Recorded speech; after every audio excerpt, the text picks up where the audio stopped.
al micrófono porque yo soy sordo. Ok, yo también.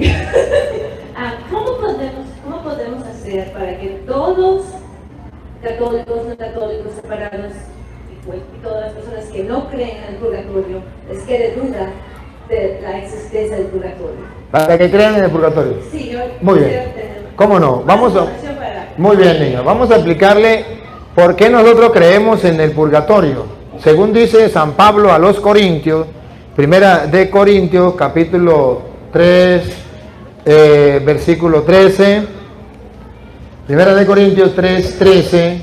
San Pablo va a demostrarnos a nosotros que debemos examinar cómo estamos construyendo nuestra vida, porque al final vamos a ser examinados por el fuego, o vamos a ser purificados por el fuego, o vamos a pasar por el fuego para ver de qué material estamos hechos.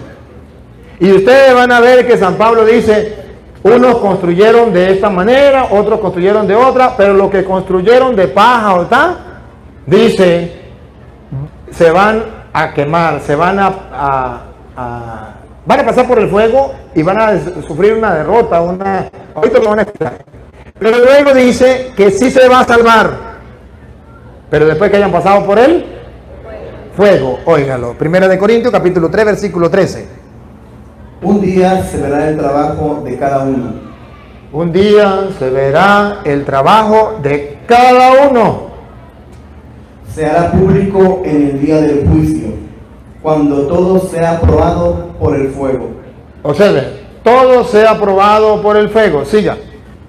El fuego, pues, probará la obra de cada uno. Si lo que has construido resiste al fuego, si lo que has construido resiste al fuego, serás premiado. Serás premiado. Pero si la obra se convierte en cenizas, el obrero tendrá que pagar. Si la obra se convierte en ceniza, porque se construyó con paja, se convierte en ceniza, el obrero tendrá que pagar. Y escuche. Se salvará. Otra vez. Se salvará. Por tercera vez. Se salvará. Sí se salvará, pero oiga la condición. Pero como a través del fuego. El obrero tendrá que pagar. Eso se llama purgatorio. Sí se salvará, pero como quien pasa por el fuego. Señor cura, pero ahí no dice la palabra purgatorio. No, ahí no dice. Póngale la palabra que a usted le venga en gana. Como yo soy católico, le pongo la palabra purgatorio. Usted póngale lo que usted quiera. Pero lo que sí me interesa es la enseñanza teológica de esa cita bíblica. Que el obrero tendrá que pagar y se salvará después de haber pasado por el fuego. Eso no es el infierno, porque del infierno no sale nadie. Ese no es el cielo, porque en el cielo no hay fuego para purificar a la gente. ¿Cómo lo llamamos? Purgatorio. Escuchémoslo de labios de aquellos de quien los hermanos separados, de quien los hermanos separados dicen que es su Señor, a quien ellos le creen, Jesucristo. San Mateo capítulo 5, versículo 25. Si lo dice el Señor, vamos a creerle. Y entonces viene la pregunta: ¿por qué los hermanos separados no le creen al Señor? Van a analizar cuidadosamente, vamos a comernos este caramelo de chocolate de fresa. Ustedes van a observar que los hermanos separados se llenan la boca de aire diciendo: yo creo en Jesucristo, aleluya, gloria al Señor. Nosotros los evangélicos creemos en la palabra, leemos la palabra y obedecemos a la palabra, no como los católicos que no se fundamentan en la palabra. Pero van a escuchar del labio de aquel que es el Señor, que ha venido del cielo para decirnos qué hay allá, y es el único que nos puede decir si hay o no hay purgatorio. Y si Él dice que hay, yo creo que hay. Y si Él dice que no hay, yo no creo que hay. Está escrito en Mateo capítulo 5, versículo 25. Óiganlo. Trata de llegar a un acuerdo con tu adversario mientras van todavía de camino al juicio. El juicio es cuando llegues a la presencia de Dios. Él es el juez, ahí será el juicio. Arréglesela con su compañero mientras va de camino al juicio. ¿Qué pasa si usted no se la arregla con el compañero antes de que le llegue la pelona? ¿Qué va a pasar? Paren la oreja. ¿O prefieres que te entregue al juez Le van a entregar al juez, que es Dios. y el juez a los guardias que te encerrarán en la cárcel? Que te encerrarán en la cárcel. Subrayen la palabra cárcel. Y vamos a analizar qué nombre le vamos a poner a esa cárcel. Si le ponemos infierno, si le ponemos cielo, o si le ponemos purgatorio. Esa cárcel, como los hermanos separados dicen que no existe el purgatorio, esa cárcel tiene que ser obligatoriamente o el infierno o el cielo. A ver, respiren profundo, pongan la lupa y vamos a quitarle la máscara a los protestantes aquí de una vez, por siempre, para que se acaben todas las dudas y salga a relucir la verdad, porque la iglesia es columna y base de la verdad. Y el que permanece en la palabra conocerá la verdad, y la verdad los hace libre. No tiene problema para decirle a los protestantes, mire, está equivocado, sino con libertad le dice, mire, usted está equivocado. Se le respeta, pero aquí está equivocado. Ya saben que dice Jesús, lo meterán en la cárcel. Pongan la lupa. ¿Cómo se llama esa cárcel? Vamos a ver si es el cielo. Vamos a ver si es el infierno. Escuche. En verdad te digo, En verdad te digo, no saldrás de allí hasta que hayas pagado hasta el último centavo. pácata. No saldrá de allí hasta que haya pagado. Ah, esa cárcel es donde usted va a ir. ¿A qué? A pagar hasta el último centavo. Y pregunto, después que pague el último centavo, ¿qué va a pasar? Saldrá. Entonces pregunto, esa cárcel donde usted va a pagar hasta el último centavo y después va a salir, ¿es el infierno? No, porque el infierno es eterno y ahí no sale nadie. Pregunto, ¿esa cárcel le podemos poner el nombre de cielo? No, porque en el cielo usted no va a pagar. ¿Qué nombre y qué nombre le pondremos? Matarirerirerón. Los católicos le ponemos purgatorio, purgatorio. Los hermanos separados, pónganle el nombre que sea esa cárcel. Nosotros se lo respetamos, con tal y digan que en la Biblia nuestro Señor Jesucristo, que es el camino, la verdad y la vida, dijo que había una cárcel donde vamos a pagar hasta el último centavo y de ahí vamos a salir. Si Él lo dijo y Él fue el que vino de allá y nos contó todo, dijo uno, un día que estaba yo, estaba pequeño y escuchaba a un señor hablar por la radio.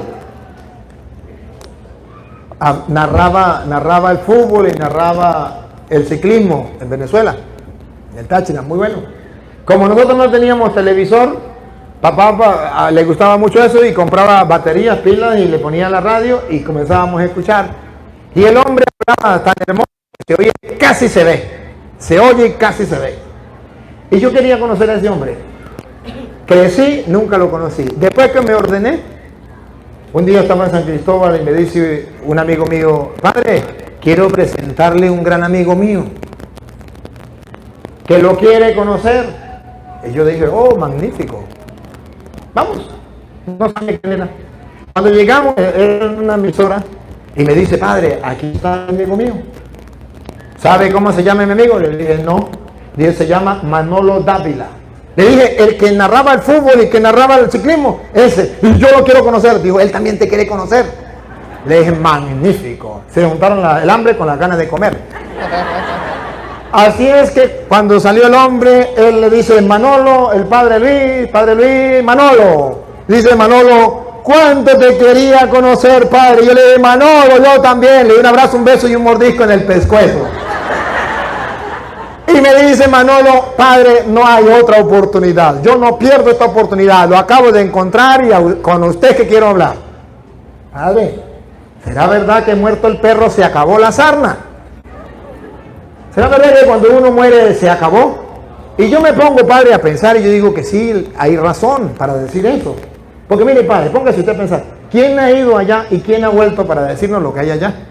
Todo lo que se diga de allá es mentira, porque ¿quién ha ido y quién ha venido para decirnos lo que hay allá?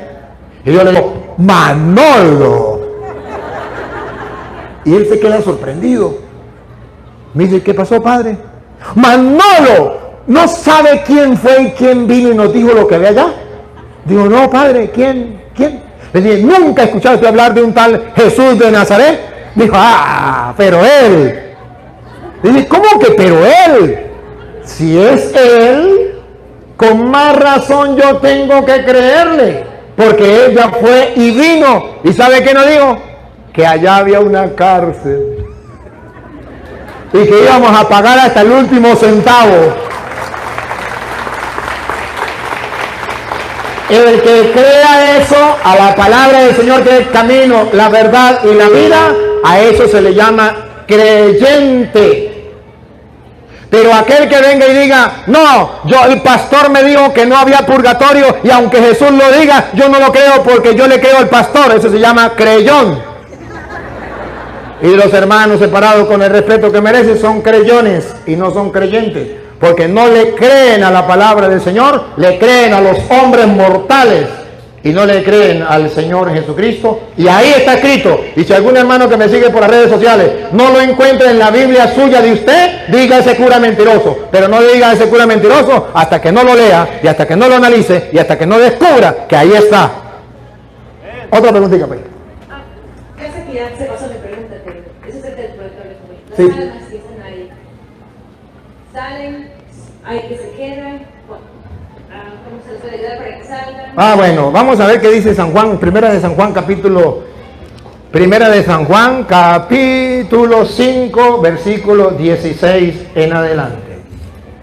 Antes de que lo encuentre, voy a hacerle una pregunta a los hermanos que me siguen por internet, que son los hermanos separados y los católicos, y a ustedes también, ustedes me pueden responder.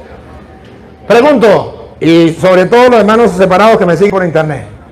Pregunto, escúchenme bien la pregunta y me van a responder a ver si están raspados o no. A ver, hermanos, si usted sabe que Petronilo es una persona muy mala, pero muy mala, ¿usted podría orar por Petronilo? Sí. Segunda pregunta. ¿Y sería bueno y Dios estaría de acuerdo que usted orara por Petronilo, que es muy malo, para que algún día cambie de vida y encuentre el camino? Sí. Seguro que los hermanos separados también me van a decir que sí, porque ellos también creen eso. ¿Sí? Si yo veo un hermano que sea muy pecador, muy sinvergüenza, yo debo orar por él para que se convierta. Le voy a demostrar que los hermanos separados también están de acuerdo. ¿Sabe por qué? Porque cuando yo los invito a orar, los invito a compartir conmigo, dicen, no, yo con ese cura no voy a hablar, porque ese cura trabaja con la magia negra, y ese cura trabaja con Satanás, con Belcebú, el príncipe de los demonios. Yo con ese cura no voy a hablar. Me lo ha dicho más de uno. Y yo recuerdo que un día me dijo uno de los pastores, entre comillas, porque ellos se llaman pastores, pero no lo son. Me dice, señor cura, voy a orar por ti, para que te conviertas, porque tú tienes a Belcebú, al príncipe de los demonios. O sea que los protestantes sí están de acuerdo que si una persona está en un pecado muy grave hay que orar, porque si no, no me dirían, señor cura, voy a orar por ti. ¿Para qué va a orar por mí? ¿Para que se convierta? Bueno, entonces quiere decir que ustedes y yo católicos y no católicos, creemos que hay una persona que tenga un pecado muy grave, podemos orar por él para que se arrepienta. Y pregunto, ¿y será que orando por esa persona Dios puede transformar su mente y su corazón? Le sobra poder, porque nuestro Dios es grande y poderoso. Pues escucha entonces lo que dice la Biblia en 1 de Juan capítulo 5, versículo 16, y verán que dice que por las personas que hayan cometido un pecado muy grave, no hay que orar, pero no los que están aquí vivos, los que ya murieron, porque esos ya van para el infierno. Y los que han muerto, pero tienen un pecado, murieron en un pecado pequeño, por eso sí hay que orar, para que Dios les perdone. Yo sé que los evangélicos están diciendo, señor cura, eso no lo he leído yo en la Biblia. Pues hoy lo va a leer, porque a ustedes no les muestran la Biblia. Y hoy van a ver en las Sagradas Escrituras que sí podemos orar por esas personas que están allá, porque han cometido un pecado, pero que no es de muerte. Y cuando se comete un pecado que no es de muerte, se puede orar para que Dios le perdone. Y aquí vamos a mostrarle la doctrina protestante por el suelo, porque los protestantes dicen, todo pecado es de muerte, todo pecado va para el infierno. Por eso todos los católicos van para el infierno. Lo único que se salva son los evangélicos, que no tienen pecado. Nosotros los católicos decimos otra cosa, decimos, una persona que muere en pecado se condena. No sabemos si para el infierno o para el purgatorio, se le toca a Dios. No juzguéis y no seréis juzgados, no condenéis y no seréis condenados. Así de fácil. ¿Dónde basamos esa doctrina? Escúchenlo, por favor. Paren la oreja. Si alguno ve a su hermano en el pecado, un pecado que no ha traído la muerte, un pecado que no ha traído la muerte, que no lleve al infierno. Usted vio que un hermano murió en un pecado que es de muerte. Es una cosa distinta. Murió con un pecado que no es de muerte. Es otra cosa distinta. No estamos hablando de los vivos, porque de los vivos podemos orar por todos los pecadores, tanto por los unos como por los otros, no hay ningún problema. O si no, ¿por qué los protestantes dicen, voy a orar por ti, señor cura? Repítalo. Si alguno ve a su hermano en el pecado, un pecado que no ha traído la muerte, ore por él. Ore por él. Si es un pecado que no ha traído la muerte, si no lo ha llevado al infierno, ore por él. ¿Para qué? Y Dios le dará vida. Para que Dios le dé vida, para que Dios le perdone. Eso se llama purgatorio, las almas de purgatorio que nosotros oramos para que Dios le dé vida. Pero ojo, ¿qué pasa cuando la persona muerta en pecado grave?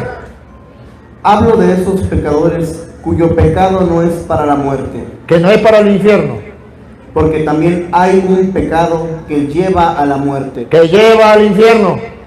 Y no pido oraciones en este caso. Y en este caso, no pido oraciones. ¿Ve que no se refiere por los vivos? Porque por los vivos sí podemos orar por una persona que tenga pecado grave, para que se convierta o no. Siga. Toda maldad es pecado. Escuchen, hermanos separados. Para ti, hermano separado que me escucha, y ustedes católicos, otra vez. Toda maldad es pecado. Toda maldad es pecado. Estamos de acuerdo, católicos y protestantes en esto. ¿Dónde está la diferencia? En que los protestantes dicen, todo pecado va para el infierno. Nosotros decimos, no, uno va para el infierno y otro para el purgatorio. Vamos a ver quién tiene la verdad. Ponga la lupa, listo, la lupa, a ver. Todo pecado, otra vez, listo, con la cámara y la lupa. A ver. Toda maldad es pecado. Listo. Pero no es necesariamente pecado que lleva a la muerte. ¡Pácata! No es necesariamente todo pecado que lleve a la muerte. Doctrina protestante, para el suelo. Enseñaron mentiras. Dijeron falsedades. Todo pecado no lleva a la muerte. Toda maldad es pecado, pero no es necesariamente pecado que lleva a la muerte. Sabemos que el que ha nacido de Dios no peca, Entonces observen ustedes cómo dice la Biblia que, oye, la persona que haya pecado y el pecado no es tan grave, ese pecado no lleva a la muerte. Aunque es pecado, puede ir al purgatorio, se puede orar por esa persona y saldrá. Y lo podemos ver entonces en aquel libro que los protestantes no tienen. Qué lástima. Pero como no lo tienen, yo se lo voy a contar para que lo sepan. Segunda de Macabeos, capítulo 12, versículo 40 en adelante, que viene exactamente con esto que estamos diciendo. ¿Por qué se lo voy a contar? Segunda de Macabeos 12, 40. Porque como ellos no lo conocen, no lo saben, es necesario que algún católico un día se lo muestre. Nunca lo van a leer, no está en la Biblia de ellos. Ya que me están siguiendo a través del canal, pues lo tendrán que escuchar. Si acaso no apagan el televisor o el celular. Vamos a ver. Y se encontraron con que bajo las túnicas de cada muerto había idolitos de jamía. Encontraron a los muertos. Y en las túnicas de los muertos habían ídolos. Lo que está prohibido a los judíos por la ley. Lo que está prohibido por la ley. Todos, pues, comprendieron que este era el motivo por el que esos hombres habían sucumbido. Entonces bendijeron el comportamiento del Señor, justo juez, que saca a la luz las cosas ocultas, y le pidieron que el pecado cometido fuera completamente borrado. Y le pidieron a Dios que el pecado cometido por esas personas que habían muerto fuera completamente borrado. Siga. El heroico Judas animó a la asamblea a que se abstuviera de cualquier pecado, pues acababan de ver con sus propios ojos lo que había ocurrido a sus compañeros, caídos a causa de sus pecados. Luego efectuó una colecta que le permitió mandar a Jerusalén unas 2,000 monedas de plata para que se ofreciese allí un sacrificio por el pecado. Era un gesto muy bello y muy noble, motivado por el convencimiento de la resurrección, porque si no hubiera creído que los que habían caído resucitarían, habría sido inútil y ridículo orar por los muertos. Para los que no creen en la resurrección, orar por los muertos, ¿qué es? Ridículo y además inútil. Pero para nosotros que creemos, es maravilloso. Pero los que han muerto ya cayeron en pecado mortal, por ello no deben orar. Los que creyeron, eso sí deben orar. Entonces, la Biblia nos está enseñando que es el purgatorio. Y Primera de Corintios capítulo 15, versículo 29, me suena 29. ¿Sí?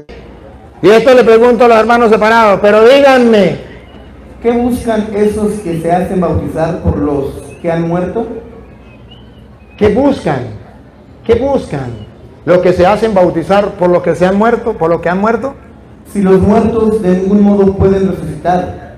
Si los muertos no resucitan, ¿para qué bautizarse por los muertos? A ver, pregunto, ¿se dan cuenta que había gente que se bautizaba por los muertos, sí o no?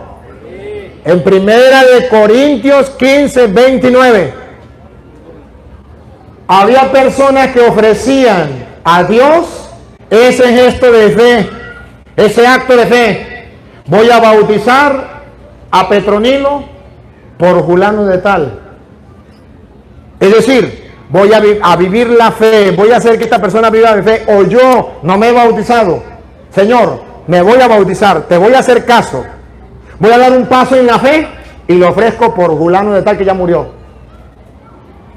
Se bautizaban, aquellos que no se habían bautizado, al aceptar la fe, ofrecían ese acto heroico de fe, esa muestra de fe, lo ofrecían por los muertos. Y si los muertos no les servía de nada, entonces dice Pablo, si los muertos no les sirve eso, ¿para qué se bautizan por los muertos?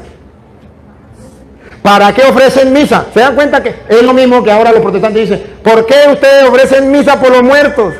Aquí dice que se bautizaban por los muertos. ¿Por qué oramos por los muertos? Aquí dice que se bautizaban por los muertos. Podemos hacer cosas por los muertos, pidiéndole a Dios por ellos. Otra preguntita, pues.